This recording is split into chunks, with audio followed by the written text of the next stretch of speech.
দাউদ একজন মহান রাজা হয়েছিলেন। তারপর তার পুত্র সলোমন সিংহাসনে বসেন। সলোমনের মৃত্যুর পর ঈশ্বরের প্রজারা খুবই মন্দ রাজাদের অধীনে ছিল। রাজা আহাব ছিল তাদের মধ্যে সবচেয়ে মন্দ। তার স্ত্রী ইসেবল বাল নামের এক দেবতাকে মিথ্যে ঈশ্বর বানিয়ে উপাসনা করত। ইসেবল রাজা আহাবকে রাজি করাল এবং ঈশ্বরের সন্তানদেরও বাধ্য করল বালদেবের আরাধনা করতে। তাদের এই পাপের জন্য ঈশ্বর বেশ কিছু বছর বৃষ্টি বন্ধ করে দিলেন। তখন ঈশ্বর তাঁর নবী এলিয়কে পাঠালেন রাজা আহাবের কাছে।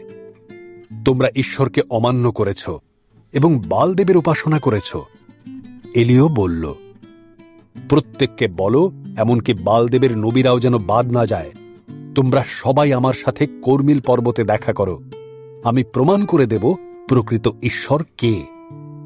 কর্মিল পর্বতে সবাই একত্রিত হল। এলিয় সকলের উদ্দেশ্যে বলল, তোমরা মনস্থির করো, প্রভু যদি ঈশ্বর হন তাঁকে তোমরা অনুসরণ করো, আর যদি বালদেব নিজেকে প্রমাণ করেন তবে তাকে অনুসরণ করো।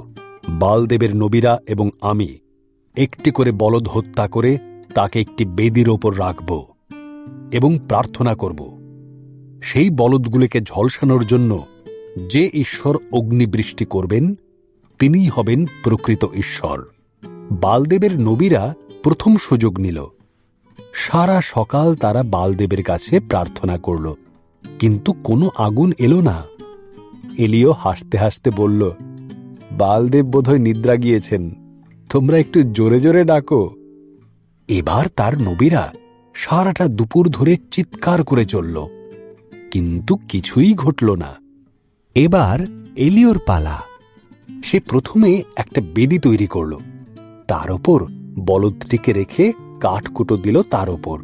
বেদির চারপাশ দিয়ে সে মাটি খুঁড়ে গর্ত তৈরি করল। এরপর সে পুরো জায়গাটার ওপরেই জল ঢালল, যতক্ষণ না গর্তটা জল ভর্তি হচ্ছে। এখন এলিয় প্রার্থনা শুরু করল। প্রায় সঙ্গে সঙ্গেই আকাশ থেকে আগুনের গোলা পড়তে শুরু হল। বলদ, কাঠ, পাথর, জল সবকিছুকেই পুড়িয়ে খাক করল সেই আগুন। লোকেরা নতজানু হয়ে চিৎকার করে বলল, প্রভু তুমিই ঈশ্বর।